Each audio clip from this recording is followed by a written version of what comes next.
Hello and welcome my dear student, GS exam mentor में आपका स्वागत है। और हम बात करेंगे आज द्विघात समीकरण की। द्विघात समीकरण बहुत ही महत्वपूर्ण चैप्टर है आपका और आसान भी है। लिमिटेड क्वेश्चन है, लिमिटेड टाइप्स हैं इसमें। और कभी कभी एक क्वेश्चन आप इसका आ जाता है।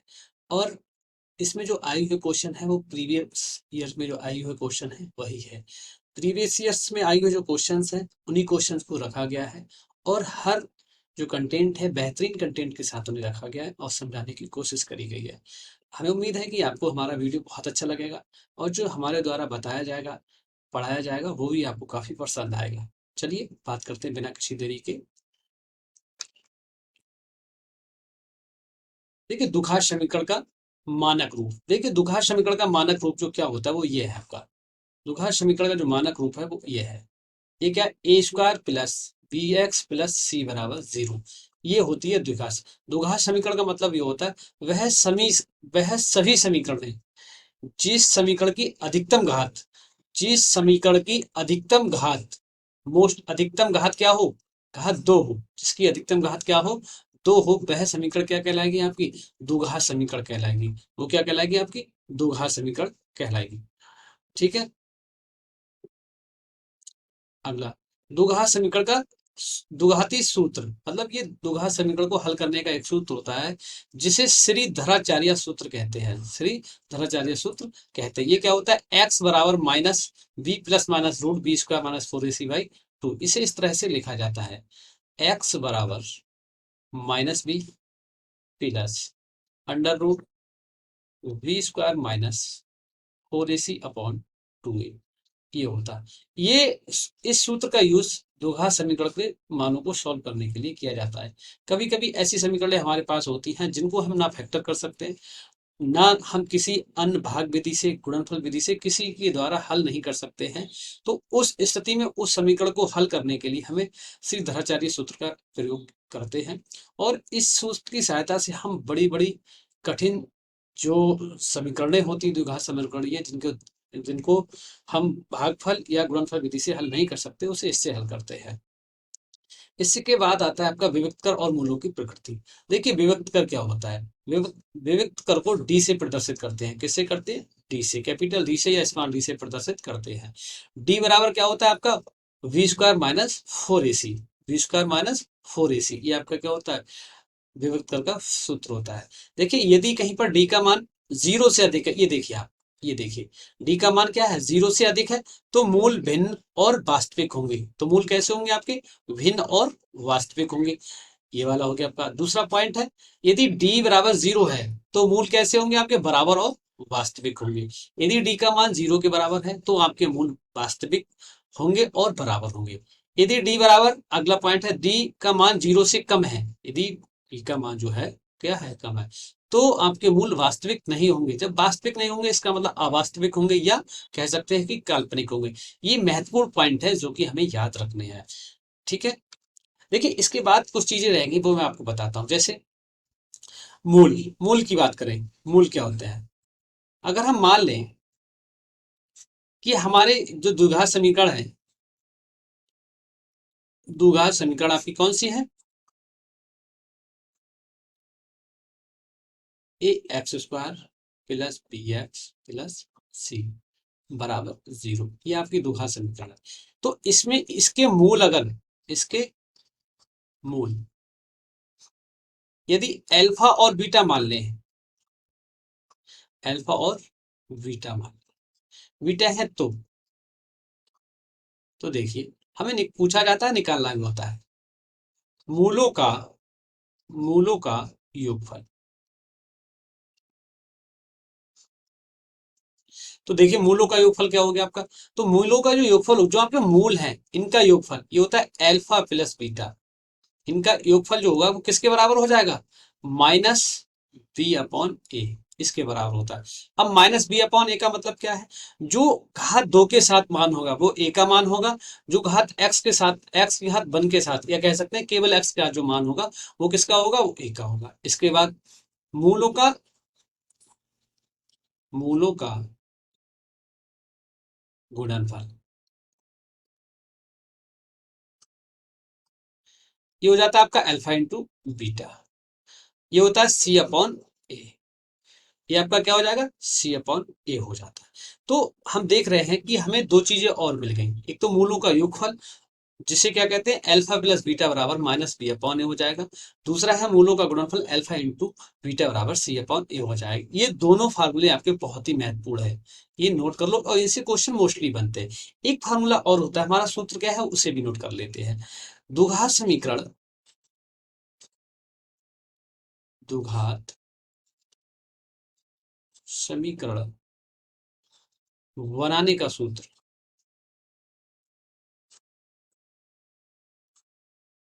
देखिए वो क्या होता है, द्विघात समीकरण बनाने का जो सूत्र होता है उसमें हमें मूलों का योगफल और मूलों के गुणनफल की आवश्यकता होती है। तो फार्मूला बनेगा आपका, फार्मूला बनता है x square minus alpha plus beta x plus alpha into beta बराबर 0, ये हो जाता है आपका,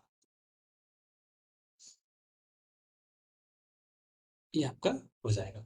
ये आपका क्या हो गया, ये आपका हो गया द्विघात समीकरण बनाने का सूत्र। अब हमारे पास द्विघात समीकरण जो चैप्टर है आपका उससे संबंधित सारे के सारे सूत्र, सारे जो भी जानकारी महत्वपूर्ण जानकारी, तो वो सारी की सारी जानकारी आपके पास है इस समय। तो अब हम किसी भी तरह का अगर हमारे सामने जो क्वेश्चन आता है हम उसको आराम से कर सकते हैं। चलिए अब क्वेश्चंस की बात करेंगे। मैंने जो भी महत्वपूर्ण इंफॉर्मेशन थी इस चैप्टर से रिलेटेड वो सारी की सारी बता दी, इसको आप नोट कर लें कॉपी पेन निकाल के। आप जैसा कि देख रहे हैं कि स्क्रीन के ऊपर लिखा हुआ आ रहा है ऊपर साइड में P Y Q previous years question SSC CGL CHSL या एमटीएस, नीचे लिखा है जीएस एग्जाम मेंटर, ये आपका यूट्यूब चैनल है जीएस एग्जाम मेंटर, आपका ऑनलाइन कोचिंग सेंटर है। इसको आप लाइक शेयर और सब्सक्राइब भी करें और ज्यादा से ज्यादा लोगों तक ताकि पहुंच सके ये चाहिए। पहला क्वेश्चन आपका है, यदि 2x² माइनस 7x प्लस 12 बराबर 0 के दो मूल अल्फा और बीटा है तो अल्फा अपॉन बीटा इसके मान ज्ञात करना। तो सबसे पहले हम क्या करेंगे, हम सबसे पहले समीकरण को लिख लेंगे। समीकरण हमारी क्या है, देखिए समीकरण है आपकी 2x² माइनस 7x प्लस 12 बराबर 0। देखिए इस सवाल को मैं पूरे अच्छे तरीके से बता दे रहा हूँ, आगे जो सवाल होंगे उन्हें मैं शॉर्ट तरीके से बता दूंगा। इसकी जो कंपेयरिंग करेंगे, देखिए द्विघात समीकरण जो मानक समीकरण था आपका, द्विघात समीकरण का जो मानक समीकरण था क्या था, A x square plus B x plus सी बराबर 0। इससे क्या करते हैं, इससे हम तुलना करेंगे। जब तुलना करेंगे तो हमें ए बराबर कितना मिल जाएगा 2, बी बराबर मिल जाएगा -7 और सी बराबर मिल जाएगा 12, ये मिल गया आपका। तो यहाँ से मूलों का योगफल अल्फा प्लस बीटा का मान निकालने, अगर मूल दे रखे हैं, एक तो अल्फा दे रखा है और दूसरा बीटा दे रखा है, तो हम अल्फा प्लस बीटा का फार्मूला आपको पता है माइनस बी अपॉन ए था। तो माइनस बी का मान -7 है, -7 अपॉन 2, माइनस माइनस प्लस, तो कितना आ गया 7/2 आ गया, ये आपका हो गया। इसी तरह से आगे निकल के आता है अल्फा इंटू बीटा, मूलों का गुणनफल निकालने के फार्मूला क्या होता है आपका, इसको सी अपॉन ए के बराबर रखा जाता है। जब सी अपॉन ए के बराबर रखा जाता है तो इसका मतलब सी का मान कितना है आपका 12 और ए का मान 2, 2 6 12, तो अल्फा इंटू बीटा का मान आपका कितना आ जाएगा 6 आ जाएगा। अब हमें पूछा गया उसे निकालेंगे, alpha upon beta plus beta upon alpha. अब देखिए इसमें क्या होगा, इसमें क्रॉस मल्टीप्लिकेशन कर देंगे, तिरछी गुणा कर देंगे, तो alpha square plus beta square upon alpha into beta, ये आपका आ गया। अब हमें क्या करना है, हमें alpha square plus beta square की जगह वैल्यू रखनी है। तो देखिए यहां से अल्फा स्क्वायर अगर बीटा स्क्वायर का मान निकाले तो देखिए अगर हम निकाल सकते हैं तो देखिए कहाँ से हम आपको यहाँ बताते हैं किस तरह से निकाला जाता है। देखिए अल्फा प्लस बीटा बराबर 7/2 है, इसका वर्ग कर देंगे तो alpha square plus beta square बराबर +2 अल्फा इंटू बीटा बराबर ये आ जाएगा। तो 7×7 = 49/2 = 4, ये आ जाएगा। तो alpha square plus beta square बराबर 49/4 -2 अल्फा इंटू बीटा, ये आ जाएगा। अल्फा इंटू बीटा का अगर मान भी रखेंगे तो रख लेते हैं -2, अल्फा इंटू बीटा का मान कितना 6, 6×2 कितना आ जाएगा 12, 12 आ जाएगा आपका। तो ये आ गया आपका, यहाँ पे लिख देते हैं, यहाँ पे लिख लेते हैं, ये आ जाएगा आपका 49/4 -6×2 = 12। देखिए 49, 12 चौक 48 बटे 4 मतलब 1 बटे कितना आ जाएगा, 4 आ जाएगा। ये किसका मान आ गया, alpha square plus beta square का। तो सीधे सीधे हम 1/4 रख लेंगे यहाँ पर, इधर मान निकाल। अल्फा इंटू बीटा का मान हमारा कितना है, 6 है। तो कितना आ जाएगा आपका, 1/4 भी नीचे आ जाएगा, 4 गुणा 6, तो 6 चौक 24। तो ये आपका आंसर हो गया, 1/24 आपका आंसर। 1/24 कौन सा आंसर है, option B is the right answer. इसका मतलब ये हुआ कि अब हम समझ गए कि हमें क्वेश्चन को किस तरह से करना है। देखिए alpha upon beta plus beta upon alpha दे रखा है, तो ना तो हमें अल्फा का मान पता है, ना ही हमें बीटा का मान पता है। तो इसका मतलब यह है कि हम उन्हें पहले सॉल्व कर लेंगे, किस तरह से रखेंगे, इसके बाद जिसकी आवश्यकता पड़ेगी हम वो रख लेंगे। अब इस चीज को थोड़ा सा ध्यान रखेंगे। क्या ध्यान रखेंगे वो मैं बताता हूँ आपको, क्या ध्यान रखना है। देखिए अगर यहाँ पर देखिए अल्फा प्लस बीटा बराबर हमें कुछ भी होता है, तो हम अल्फा स्क्वायर इसका मान निकालें अगर, तो इसका होल स्क्वायर क्या होता है, alpha square plus beta square plus 2 alpha into beta. अगर ये दे रखा है तो हम सीधे सीधे इसका मान रख सकते हैं। इसी तरह से अल्फा माइनस बीटा की बात करें तो alpha square plus beta square -4 a भी लिख सकते हैं, sorry 2 a b, 2 alpha into beta. तो इन जो आपने अलजेब्रा में पढ़े होंगे ए प्लस बी का होल स्क्वायर या ए माइनस बी का whole square, a square minus b square, उन फार्मूला का प्रयोग इसमें किया जाएगा। तब उससे क्या होगा, उन फार्मूला अगर वो फार्मूले हमें याद है तो उससे हमारे जो क्वेश्चंस हैं उनको करने में आसानी हो जाएगी। हमारा क्वेश्चन है, यदि समीकरण l x square plus m x plus m बराबर 0 के मूल पी रेशियो क्यू के अनुपात में है, तो root p by q plus root q by p plus root M by l किसके बराबर होगा। तो देखिए सबसे पहले क्या होगा, हम इक्वेशन लिख लेंगे। जो हमारी समीकरण होगी, समीकरण क्या है, l x square plus m x plus m बराबर 0, ये लिख लिया। इसकी कंपेयरिंग करेंगे तो देखिए ए बराबर एल, बी बराबर एम और सी बराबर एम मिल जाएगा। अब जो मूल दे रखे हैं पी और क्यू के रूप में दे रखे हैं, अगर योगफल की बात करें तो पी प्लस क्यू क्या निकल के आएगा, माइनस का बी अपॉन ए होता है, तो माइनस बी मतलब minus m upon a l, ये हो गया। पी इंटू क्यू क्या होता है आपका, पी इंटू क्यू होता है आपका सी अपॉन ए, ये। तो सी का मान कितना है एम, इसका मान एन। अब जो हमें पूछा गया उसका जिसका मान पूछा गया वो लिख लेंगे। देखिए क्या पूछा गया है, पूछा गया आपका p by q plus q upon p plus m by L.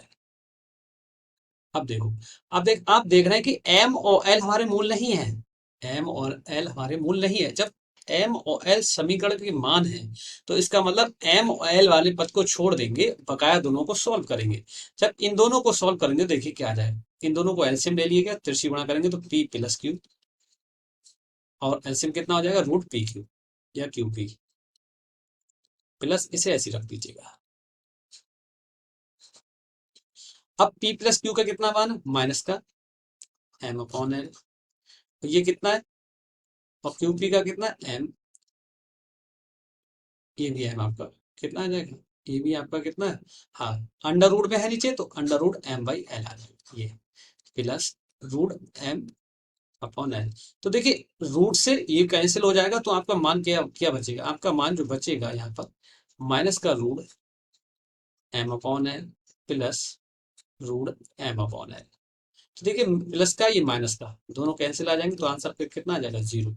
तो option A is the right answer. तो हमें ये भी देखना होगा कि किसका क्या चीज निकालना है। अब हम अगर यहाँ पर तीनों का एलसीएम लेकर चलते तो हमारा क्वेश्चन कभी नहीं बन पाता। उसका कारण क्या था, इसलिए नहीं बन पाता क्योंकि एल और एम समीकरण के मान है, ना कि मूल है। हमें इस चीज को ध्यान रखना होगा कि समीकरण के मूल कौन कौन से हैं। जो समीकरण के मूल हैं उनको अगर लेकर चलेंगे तो आराम से सॉल्व हो जाएगा। ठीक है, हमारा सवाल है अगला। अगला क्वेश्चन है, यदि ए और बी समीकरण A x square minus A square x plus A B बराबर 0, तो ए और बी के मान क्या होंगे।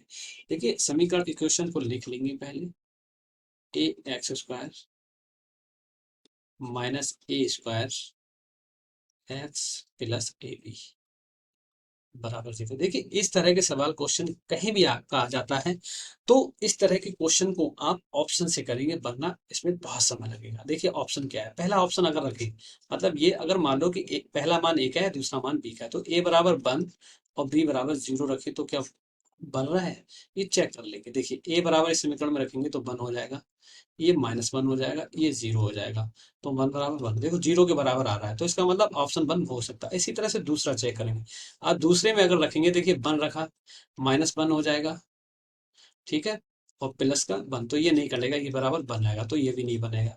0 2 रखेंगे, ये भी नहीं बनेगा, 0 1 रखेंगे, ये भी नहीं बनेगा, तो सीधा सीधा है कि हमारा कौन सा ऑप्शन बना, पहला वाला बना। हम मान रख के देख लें, अगर मान रखने पर समीकरण 0 के बराबर आ रही है तो वही मान होगा, अन्यथा नहीं हो। तो इस तरह के क्वेश्चन को ध्यान रखेंगे, ऑप्शन से करेंगे, वरना क्वेश्चन बहुत समय लगेगा बनने में। ठीक है, अगला क्वेश्चन है हमारा, समीकरण में किसका मूल 3 है, किसका मूल 3 है। अब इसको सॉल्व कर लो, 3 किसका हो सकता है। देखिए अब यहाँ पर क्या है, एक्स 12 है, लास्ट में जोड़ने पर कितना बीच वाला मान आ जाए, इस तरह से 4 3 12, 4 + 3 7 हो रहा है। अब यहाँ पर 12 6 दूनी 12 नहीं होगा, 4 3 8 नहीं, तो पहला वाला ही सही होगा, देख लीजिए। ऑप्शन से कर लेंगे, क्योंकि 12 के फैक्टर करेंगे तो 12 के जो फैक्टर होंगे 4 गुणा 3 में हो जाएंगे, लास्ट में जीरो है तो 4 + 3 को जोड़ेंगे तो हमारा 7 ही आ जाएगा। और बकाया देखिए 12 को इस तरह से नहीं तोड़ सकते, 6 दूनी 12 प्लस जोड़ने पर 5 नहीं आएगा। 12 के फैक्टर करेंगे तो जोड़ने पर 3 नहीं आएगा। 12 के फैक्टर करेंगे तो देखिए 4 3 12, घटाने पर 3 नहीं आ रहा, 6 दूनी 12 तब भी नहीं आ रहा, तो इसमें एक भी फैक्टर नहीं बनना, ये आ जाएगा। अब मैं आपको सॉल्व करके दिखा देता हूँ। इसी क्या है, देखिए x² - 7x प्लस 12 बराबर 0, तो इसे तोड़ लेंगे, माइनस ये करा दे रहा हूँ, वैसे तो ऑप्शन से हो ही गया है आपका। 4 3 हमारा 4 + 3 x प्लस 12 बराबर 0। इस तरह से आपने पढ़ा भी होगा, जब आप हाई स्कूल में रहे होंगे तब आपको पढ़ाया गया होगा। माइनस का 4x - 3x प्लस 12 बराबर 0। अब देखिए x यहाँ पर x कॉमन है, -4 हो गया, माइनस का 3 कॉमन, तो x -4 हो गया। अब x -4 दोनों में कॉमन हो गया तो x -3 हो गया बराबर 0। x -4 बराबर 0, तो x बराबर 0। इसी तरह से इसको 0 के बराबर लेंगे, x -3 बराबर 0, तो x बराबर 3। तो हम कह सकते हैं कि जो मान है, तो एक क्या आया, +3 आ गया। देखिए तो यही पूछा गया किसका मान, किस समीकरण का, तो option is the right answer. अब पूछा गया कि इसके मूल क्या होंगे, तो हमें फैक्टर ही करना होगा, इसके मूल निकालना है, मतलब फैक्टर ही करना है। x² प्लस 3x माइनस 154 बराबर 0, ये हो गया। देखिए 154 को पहले तोड़ लेंगे कि हमारा इस तरह से फैक्टर कर लेंगे, घटाने पर बीच वाला मान आ जाए, ये देख लेंगे। तो देखिए 154 सबसे पहले फैक्टर कर लीजिएगा इसके, 2 सत्ते 14, 2 सत्ते 14, 7 एकम 7, 7 एकम 7। अब देख रहे हैं 7 दूनी 14 और 11, मतलब ये 14 गुणा 11 की, 14 और 11 की गुणा करेंगे तो कितना आ जाएगा 154। अब मैंने ये क्यों बताया, मैं डायरेक्टली बता सकता था, लेकिन मैंने इसलिए नहीं बताया ताकि आप सीख सके। आपको जब आप सीख जाएंगे तो डायरेक्टली निकालना स्वयं सीख जाएंगे। अभी हम बता रहे तो आपको समझ में आ जाएगी हाँ फैक्टर किस तरह से करते हैं। अब फैक्टर का क्या होता है कि जो x² के साथ घात 2 के साथ जो संख्या होती है उसका, और अंतिम अचर राशि होती है उसका, अंतिम राशि होती है उसका, इन दोनों की गुणा के बराबर, तो इनकी गुणा इसके साथ 1 है तो 154 ही आएगा। तो 154 की इस तरह से फैक्टर करते हैं, गुणनफल करते हैं कि घटाने पर उन संख्याओं की गुणा तो वही हो जो इनका है, और घटाने पर उनका बीच वाली संख्या मिले। देखिए 14 और 11 की गुणा कर रहे हैं तो 154 मिल रहा है हमें, और अगर 14 और 11 को घटाएंगे तो हमें 3 मिलेगा। मिल गया, क्या मिल गया, 3 मिल गया।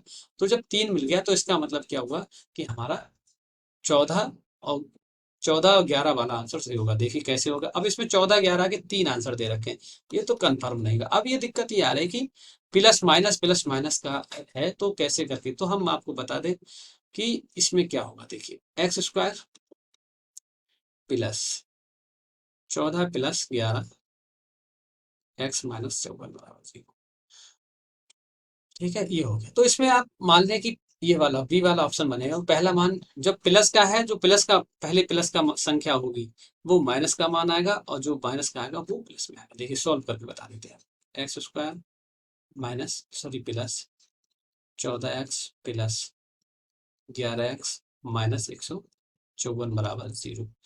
तो x कॉमन ले लेंगे तो x प्लस 14 बचेगा आपका। अब यहां से देखिए यहां से क्या था, ये सॉरी घटाने पर हो रहा है भाई, ये माइनस आएगा, -11। तो x माइनस कितना आ जाएगा, x प्लस कितना आ जाएगा, ये भी 14 आ जाएगा बराबर 0। तो यहाँ से x प्लस 14 कॉमन हो गया आपका, तो यहाँ कितना बचेगा, x माइनस 11 बचेगा बराबर 0। तो x प्लस, एक बार इसके बराबर 0 ले लेंगे, एक बार उसके, तो x बराबर कितना आ जाएगा, पक्षांतर करेंगे माइनस का 14 आ गया एक बार, ठीक है। अब ऐसे x माइनस 11 बराबर 0, तो x बराबर क्या आ जाएगा, 11। ये तो इसका मतलब एक -14 और +11 मान कौन सा है, वही होगा, -14 +11, -14 +11, -14 +11, option B is the right answer.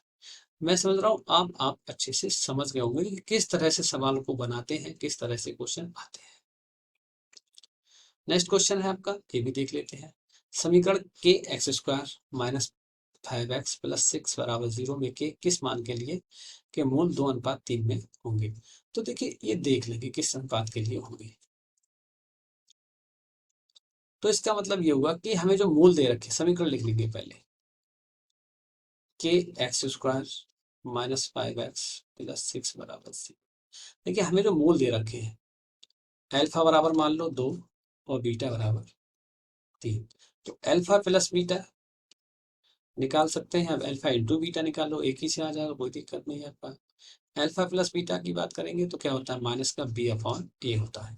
Alpha तो 2 + 3 बराबर, अब देखिए बी का मान कितना, माइनस का के, माइनस माइनस प्लस 5 आ जाएगा, और ए का मान कितना के है, तो 3 2 5, 5 बराबर -5/के, 5 से 5 कैंसिल हो जाता है, तो के बराबर कितना आ जाएगा, -1। तो कौन सा option, option C is the right answer. तो आप समझ गए कि जो हमें दे रखा है जिसके उसके बराबर रख लीजिए। अब ये क्वेश्चन जरूरी नहीं योगफल वाले से ही हो, गुणनफल वाले से भी हो जाता है। देखिए गुणनफल वाले से कैसे हो, अल्फा इंटू बीटा बराबर आपका कितना होता है, सी अपॉन ए होता है। अल्फा का मान 2 × 3 इक्वल सी का मान 6 अपॉन ए का, ए की वैल्यू क्या आ जाती है। देखिए 3 दूनी 6 बराबर कितना है, 6 आ जाएगा, ठीक है। ये सॉरी सॉरी ये माइनस का होता है, माइनस माइनस प्लस का आ जाएगा। ये ये ऑप्शन सी नहीं होगा, option B is the right answer. वहां पे माइनस का मिस्टेक हो गया था। अब 6 बराबर 6, 6 से 6 कट गया, तो के बराबर कितना आ जाएगा, 1। तो option B is the right. तो हम किसी से निकालें, ऑप्शन हमारा वही आएगा जो आएगा, चाहे हम योगफल से निकालें या गुणनफल वाले फार्मूले से निकालें। जब तक जो स्टार्टिंग में मैंने फार्मूले बताए थे, सबसे पहले मैंने जब चैप्टर स्टार्ट किया तो इसलिए पहले मैंने सबसे पहले मैंने जो इम्पोर्टेंट टॉपिक्स थे, इम्पोर्टेंट फार्मूले थे, जितने भी जो यूज किए जा रहे हैं इस चैप्टर में, जिससे क्वेश्चन बनते हैं आपके एग्जाम में, सारे के सारे क्वेश्चन इंपॉर्टेंट फार्मूले मैंने बता दिए। इसीलिए बता दिए ताकि आपको आगे क्वेश्चन आए उनमें दिक्कत ना हो। नेक्स्ट क्वेश्चन है आपका, आप जानते हैं यदि x प्लस 1/x बराबर 8 हो तो x² प्लस 1/x² का मान किसके बराबर होगा। तो देख लेंगे, ये तो आपने किया हुआ है अलजेब्रा, जब मैंने पढ़ाई थी तो उसमें कराया था। तो पता है इसका स्क्वायर करेंगे तो x² प्लस 1/x² बराबर 8 64। इधर क्या करते हैं, माइनस का 2 कर देते हैं, तो कितना हो जाएगा, 62। Option B is the right answer. तो ये हमारा चैप्टर क्या हो गया, ये चैप्टर हमारा कंप्लीट हो गया। और इस चैप्टर से जितने टाइप से क्वेश्चन आपके बनते हैं एग्जाम में, मैंने सारे के सारे क्वेश्चन करा दिए हैं। और उम्मीद है कि हमारा वीडियो आपको बहुत अच्छा लगा होगा। तो हमारे वीडियो को आप लाइक शेयर सब्सक्राइब करना ना भूलें। धन्यवाद।